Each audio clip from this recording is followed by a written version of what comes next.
Proverbs 20:17.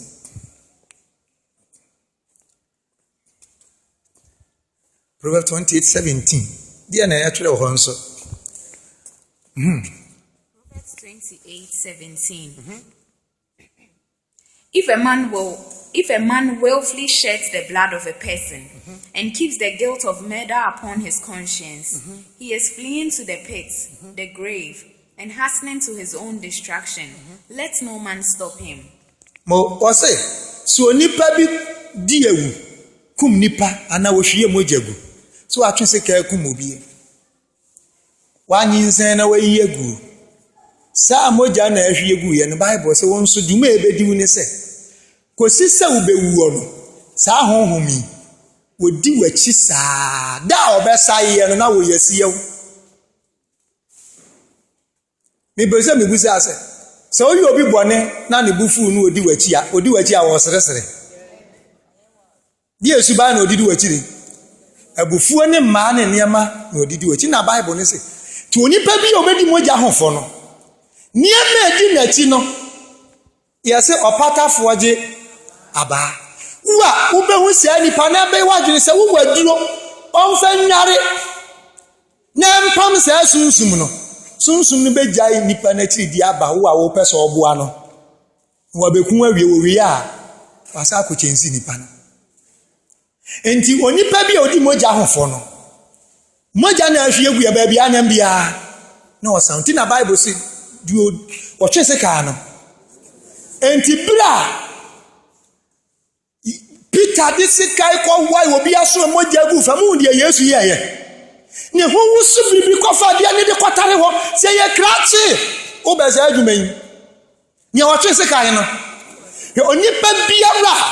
wiase wem obi betwituo sikai de akun no. Na wa ya abortion da. Wo a wo behwie moja egu obi e nipa ne kun firi wiase ansa no wu. Si yan kun physical tuo na asase ka na ase yan poison wa. Nipa betete wa ma wo abenya yare ewu. Udi moja hofo. Honhom we bedi wachi saa kosi se wo.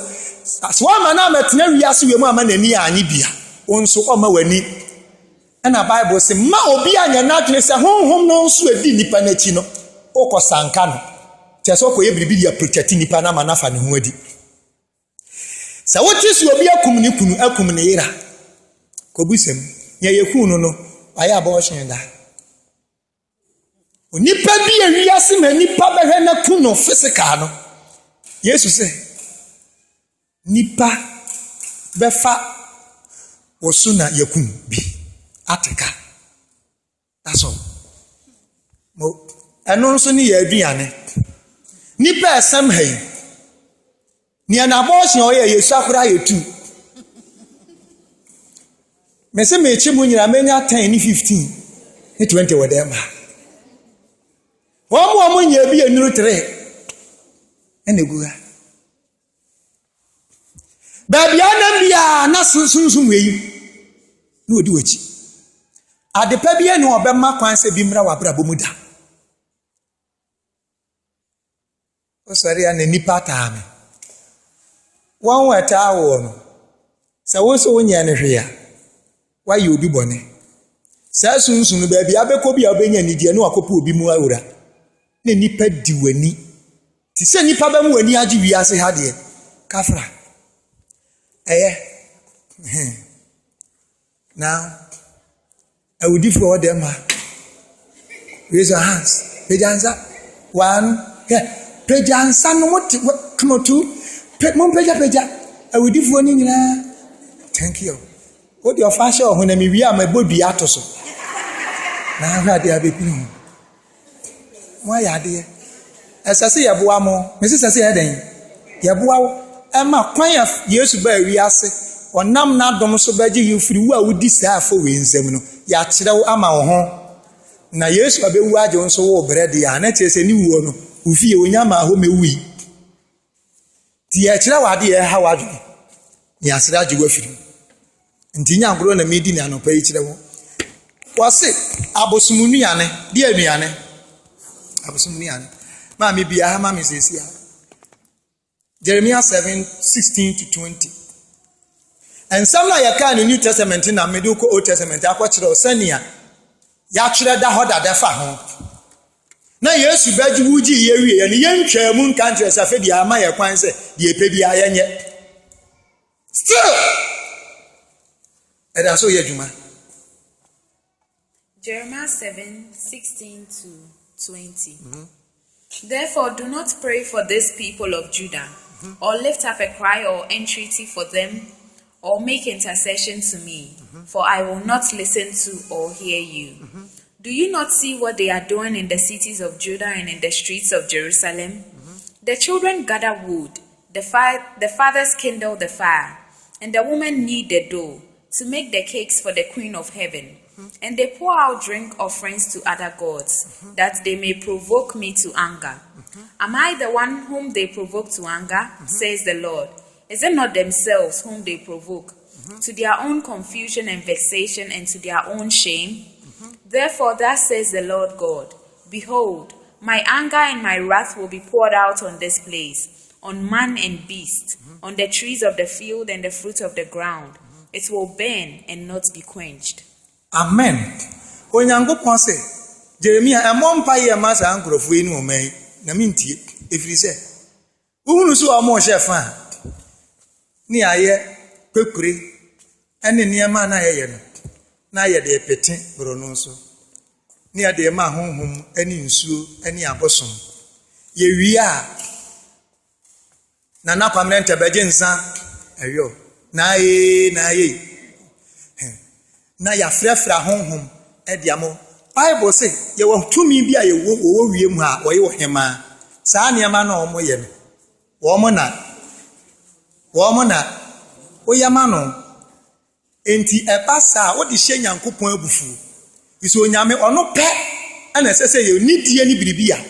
nipa ne na yɛ apam ye ne honhom bi anya pam enti ugwɛ saa de no ɛde ma saa honhom no a onyame se ya wo sa wo di huru no bo de a ɛyɛ wankasa na akɔfa amane na obehwie na bufuhie egya bi agu so a sa ho topa de obenya bi de oboa enti so ate abusuam otu omem na du da bi ya se ya hyafa ni anu anuane de ama bosumi ni ade akɔpeten de bi akosisi de aka ne yase mumedi na nanano mo ho bai na wusi su han wo wie dia na nanu akodi na biane no ho ana ebe ho bai ba biane bia ti asore dem ha ewe metia mu siesi a 1 2 3 ana abehu abosom ombeyi wo mo ho adi wa ha no akase we wo ye meba we ye me de hye adentia o nyinsen ne da be no ho no die nti na wo ye ne ba wodi na biane wone ne wapam enti nsebuo abusia mu hunu mo ho ano na obiri ahya mo so ma enam de be so nsebuo part of the beshi no a ye no ani niani aye no a de yasa se amamere no enya mamere eno nya mamere enka mamere ho eno ne afra na abosom sam ne abosom som no awurade pe ani ayasa ade no ma no altar so awurade pe ani ade nsa ene ne yapam e wo altar so ukoya saade no ma de fufuro bi anetre se so practice se saade ni tise Nyankopɔn wo se se ni die no ti awurade se nipa egu nsa eye sa amamra de petia eye bufuo bi na wo hya no na enyi wadwene se wo hya wo no abufu afa ho adi wo na wo kɔtwe asɛm ade abeto ho so na Kristo ni akwafa hye nti muntimi no amu aduane ni mebisa muntimi no amu de ni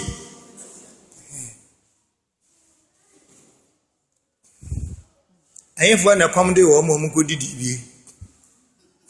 no ya bede ho ato bede na ho ato na honhoma ya de ade we ma no o ye ne ba nti wo ye den odi wachi ti ba bia ko bia ne de hye no tu bia ya se busum kase bi de wachi ukrom nsuo ahwan konwa ho ye hu se ndi honhom na ne ko ye sa apam se mo nana no ma hye afi aso ya ba mo mehwe yen won wa kwantom na mo moye ho bae no wo ma amfre Nyankopɔn wo mo fra ho ewie ne egu nsa ane adi bi ma obi a na obi agi bi kana no ewie ne anu anuane ne so obi a nti bi ni obi a bedi bie tiese na na ho na ahwe me so Se na de wo mu dia ba bia nam bia enti ahonhom egu dia mu ha na so dem enye wan fi se na de hye ana wa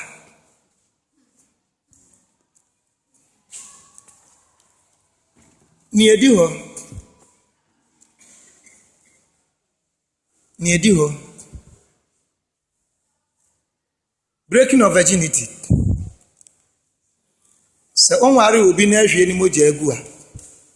ni esie ni Deuteronomy 22:29 29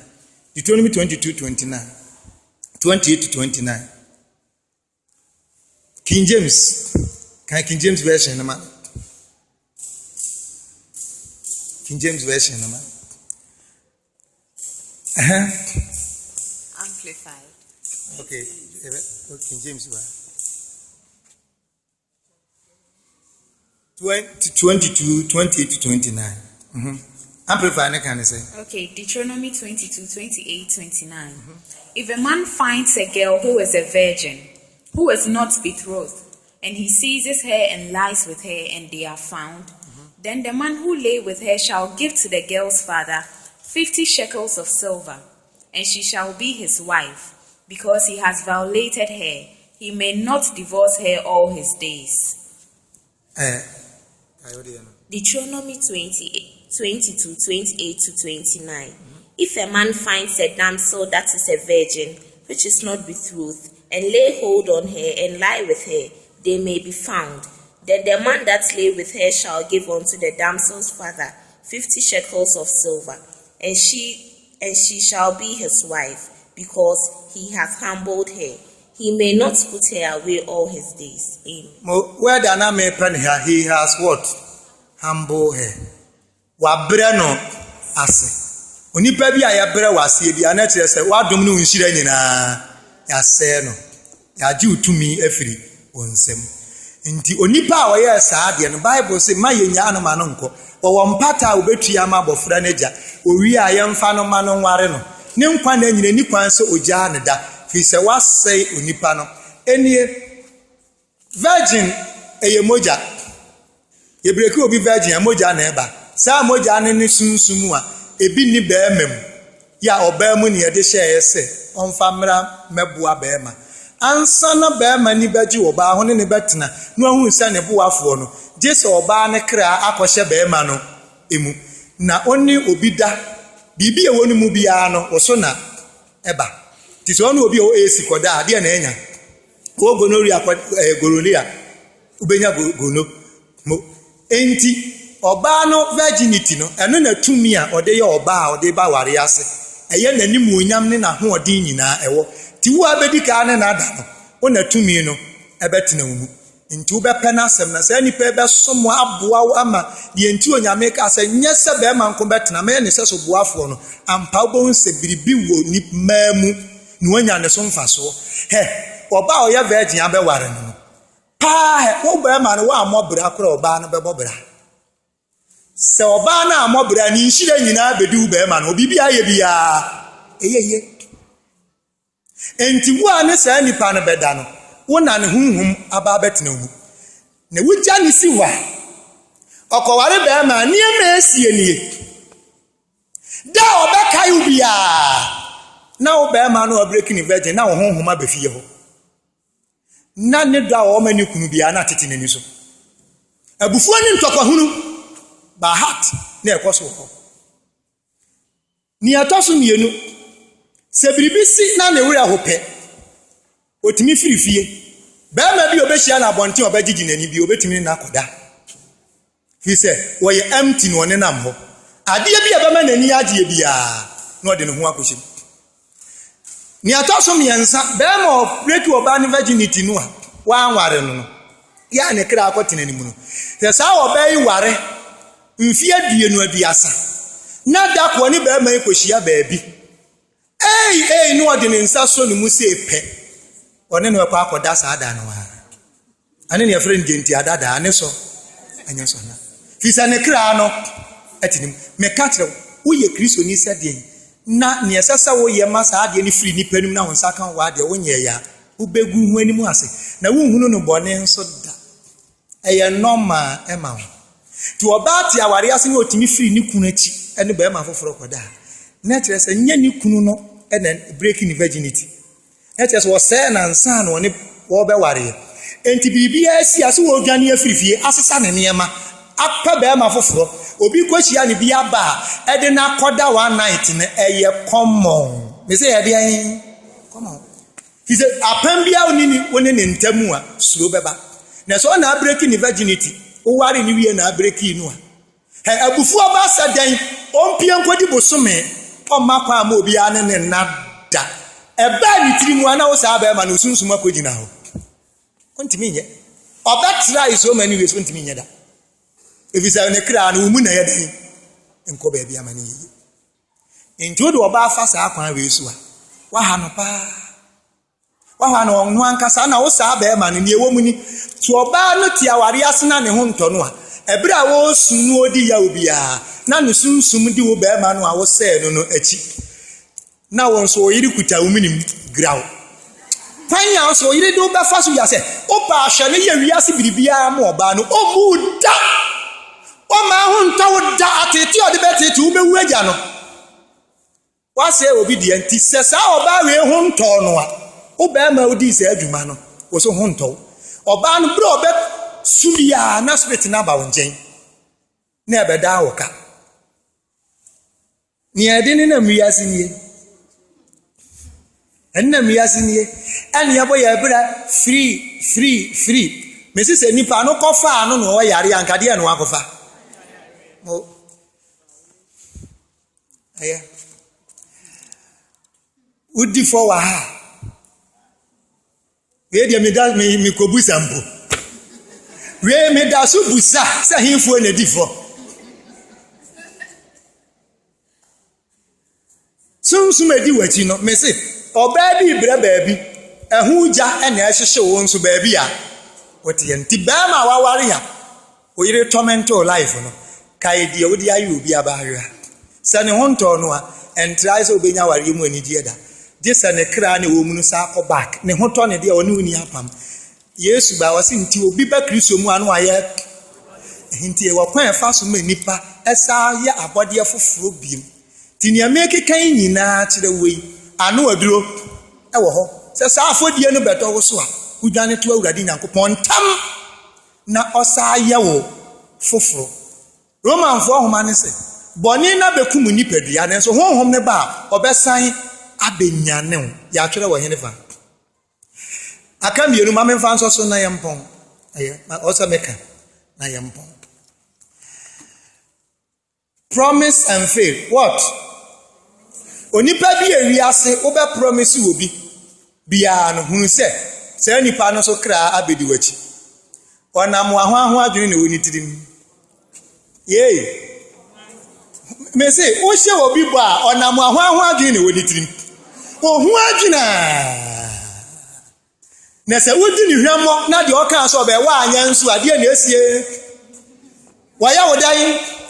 wa bru nua dome baby obedu bi obeton wo kwan ya wode no afaso ne sasa bedi wachi sa wo nkwa na nyina na enie bible say unim na akobie wa no hye wo bi bo na wantimi ani so na ye wadwen se wadaada no na wo pe bibi wo no ho enti na akeka ansem bebre kire ne so obetimi ayewe ni ebeye na ne wo pe no obejeja no ho ama wo ana convince no ojeja no ho ma wo esipe ni ewurade ye ni no onyankopon de wo sa nipa no akɔhye ebo no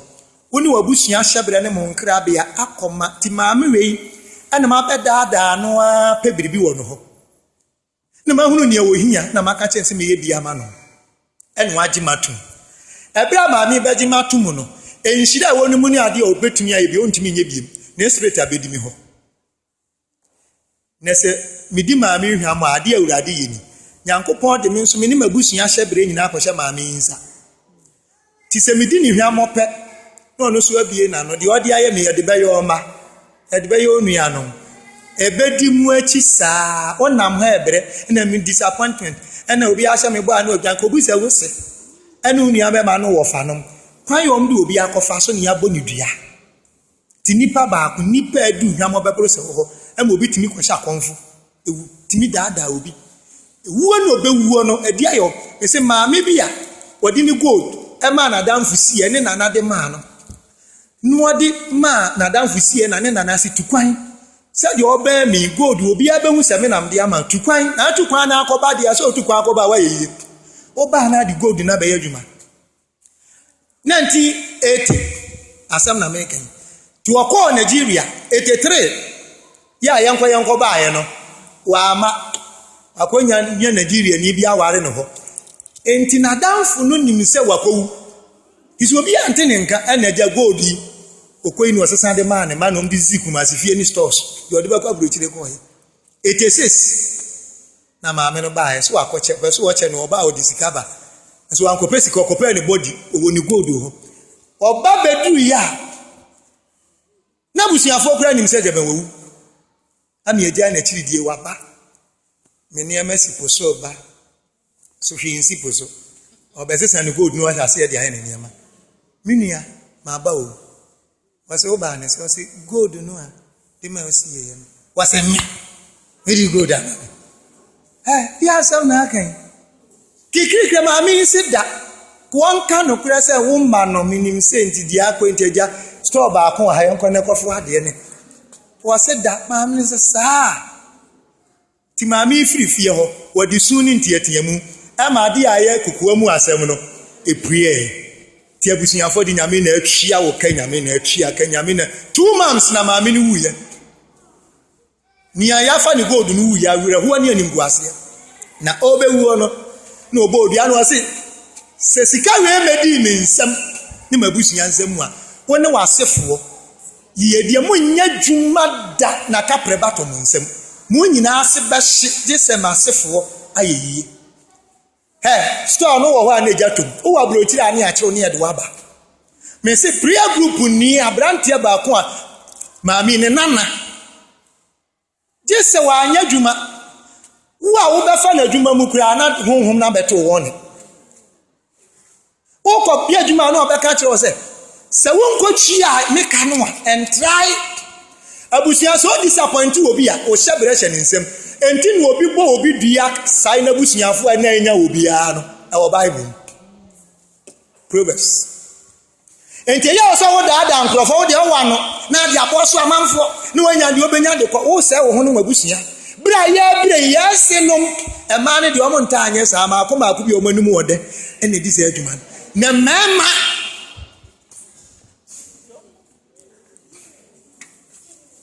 ni abodie ya di aburu ya senom ne ya wofanom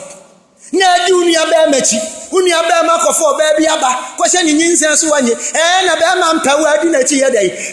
kwamianse na okra abusia ya nyew sa twai na won so abusia bi baje wo a ye behwe oyankenkas Proverbs 6:1-5 uma men kama se munye ni empon na ye bre meboa ya tiase mpa ye ni ase ye wonyamsu ye yansu ye hunu ye ho ano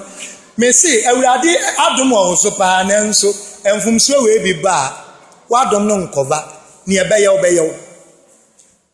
ti asomafo homa na se si etimi twi ye ho firi niam we hu a ene ye wona mo ya somdie ngu a ubiri bia we ye na wo tumi nso na safodie we bi da so dia ene ye wo unto you what's this? Proverbs 6:1-5. My son, if you have become security for your neighbor, if you have given your pledge for a stranger or another, you are snared with the words of your lips, and you are caught by the speech of your mouth. Thank you. Do this now, at once and earnestly, my son, and deliver yourself when you have put yourself into the power of your neighbor.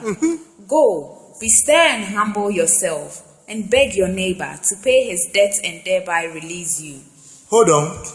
Onyame se wo koke kansem tro bi na meyesi ama na nipa ndi utuma ho nipa nu se wo ne nade nyina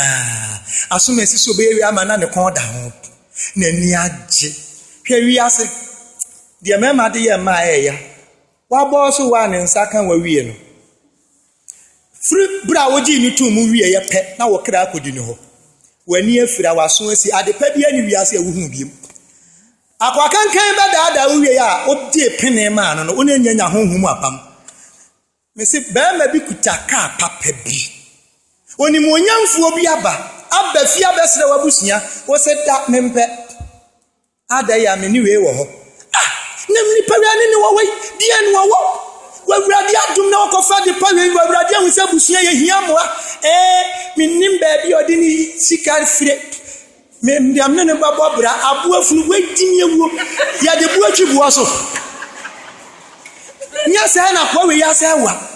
ya kira ne bible mu hinfa se ne obi nkwa hyase ya nkobre wonu se ya kire se obi bebre ne obi akodi ne obi akoye yie no de ba wase ni minnim ba bi a kwaye ni yie me pediam ne bebre nya jimi nu ajimi na wabusuafo abodu a anka de pawe yepo ya do kobro kire kra da bi me lusu me boy no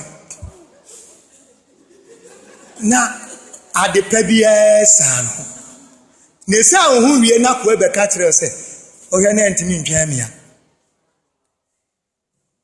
pantan ana abaye beba be hu wo pantan wutimi se wo wiase nyina waye dan kwase no eno na obie wa no ana nhira no me no release ni said here otonyom ne di woni na busunyati ne benya wo mu nyina so akosi ti bible se kwase na wo hye nipa no ka ho ne kwatua ne kwaje wo firi ni nsam woni namba bi o nyanso wo hye bere yedan adi asese akoya makoya no no anka samede obane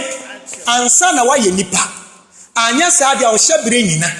wo se kone kokoto kopa ne chew na adi asese oyema ne na kopata ne na koma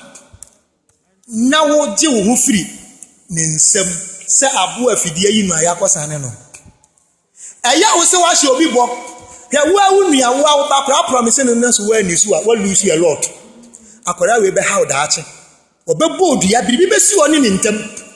yanka sam nkyire nipa machina ye meka no enjire no bible say ma wo yes nya yes na no nso enye do obetumi a metumu ntumi a wo bi na asemi ntumi kura anya a onye bone waka no kure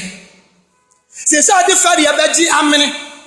na kyire wadi na fa na ada akwanso no ono anya osutumi abodua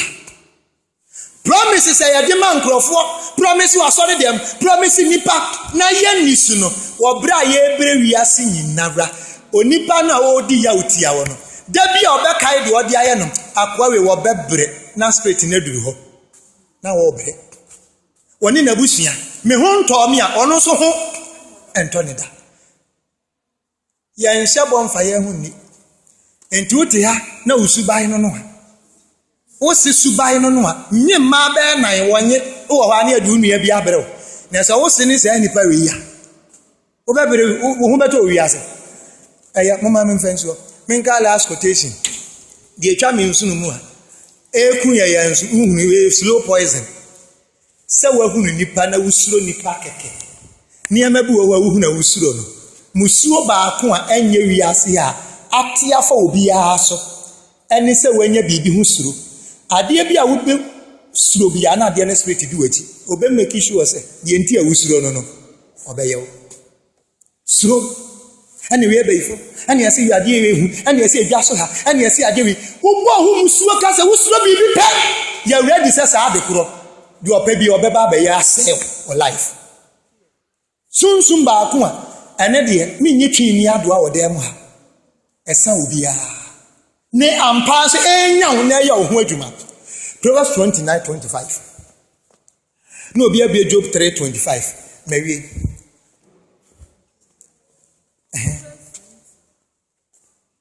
Proverbs chapter 29:25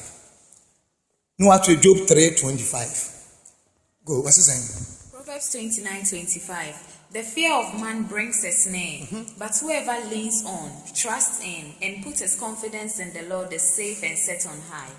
Wasi woni pa husuro esum dian fidie enti husuro obi a ni fidie no a wasum no oya den ebeyu enti ampa wo mo abayifu weti se nanso ensuro ne da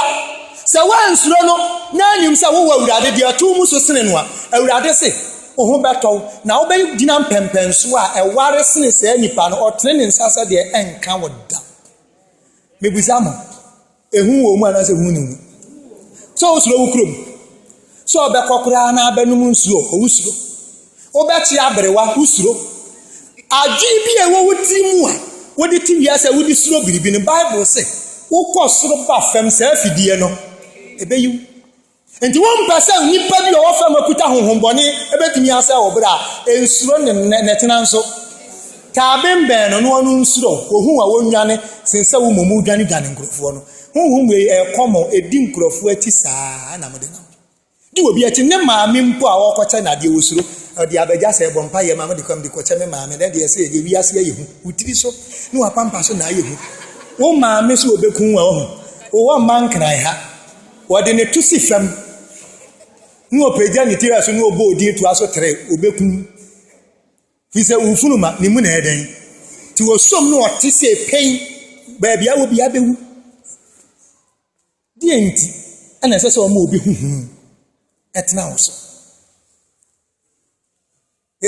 ayɛ mo sɛ to sa ana weenye ana yɛsi weenye wo pia no pakora wo hwɛ nipa bi a behu n'anim first no akyea no bisa nkurɔfoɔ bi yɛ biologfoɔ wo nipa hyehyɛ ne nneɛma a ɔbɛtɔ obi ba otim ka kyerɛ sɛ menyɛ ready ɔntɔn wo nipa a ɔne nhyira ɔno mmra ansa na biolog weenya ba wantɔn kora a ɔde ataapo so wanya ba hɔ no ada no nneɛma wobɛfo wade de akɔfie awurade hu mmɔbɔ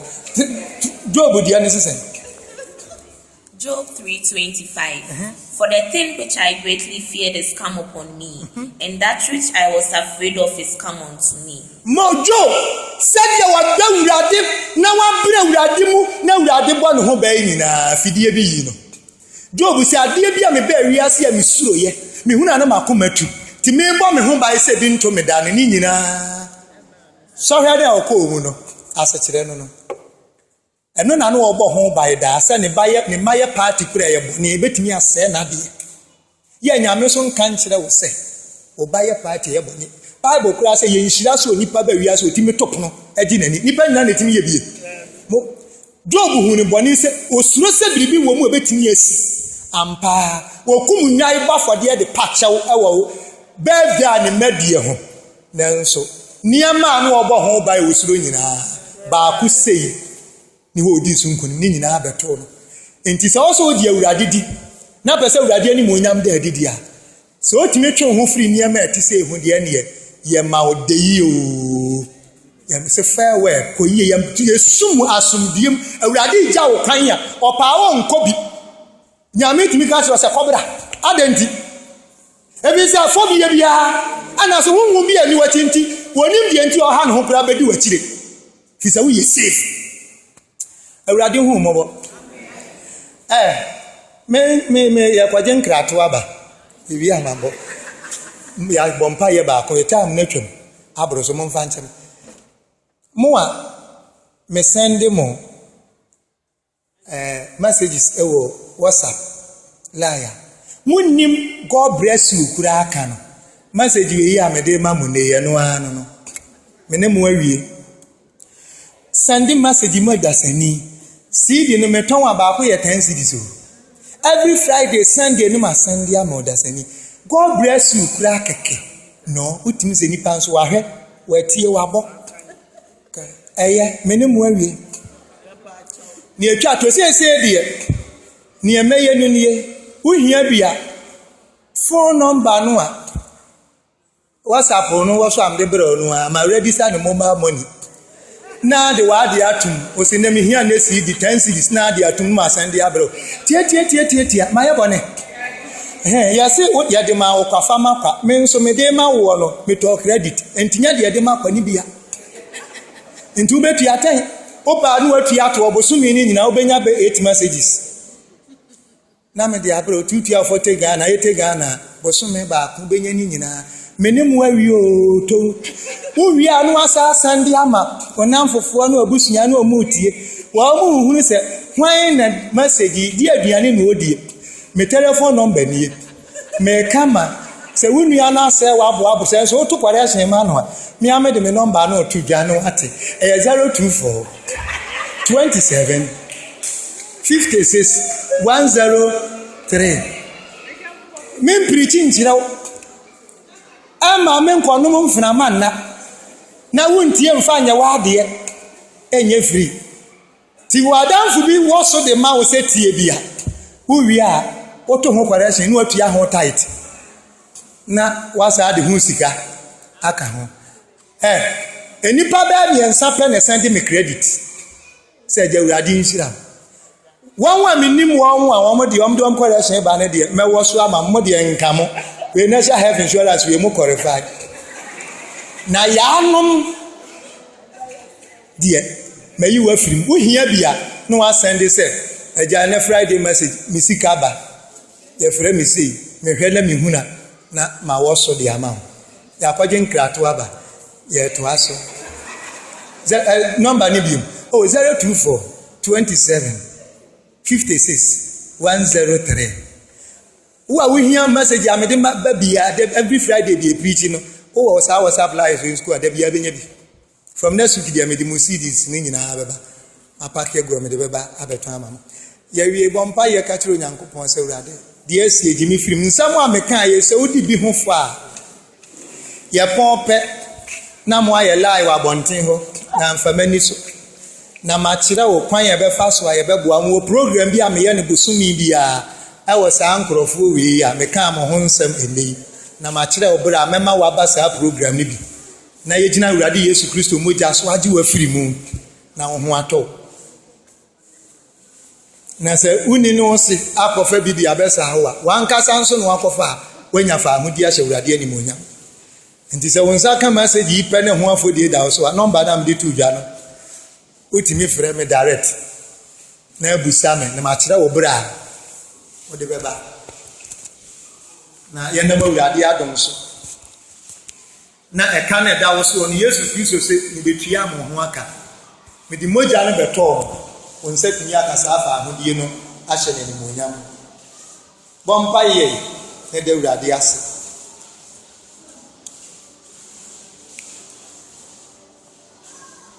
sɛ ɔne wadi ne yie mpo wakura wo paa na wahwɛ wo so wabɔ ho ba yie saa afɔdie we nyina wadi so na so de nam hɔ ɛkɔba niama na ntɔ so sɛ ne wo pɛdeɛ nanso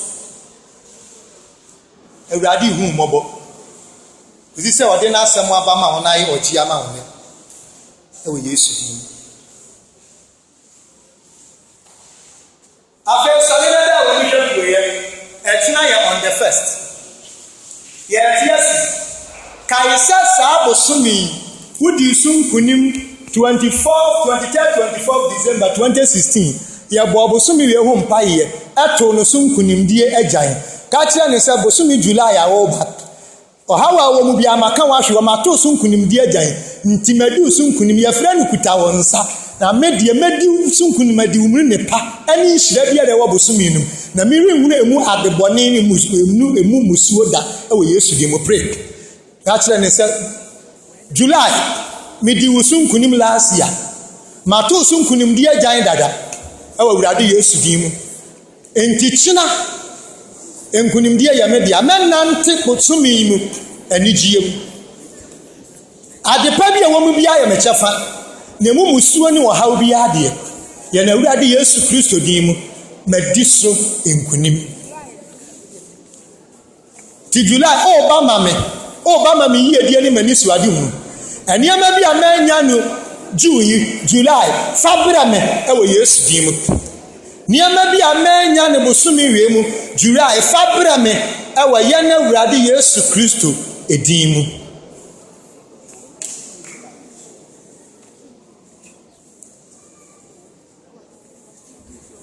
ka kire Awurade sɛ ɔnya wo foforo won renew adom unhyira ne wa hoɔden onkwa wanimu onyam on renew ne nya ne foforo ma ewa Yesu Kristo din mu Awurade nrini wonya ofoforo ma bosomi na wuwura mu no o ma niam nyina anya from bibia anya foforo ani nkunimdie enhye Awurade Nyankopɔn animonyam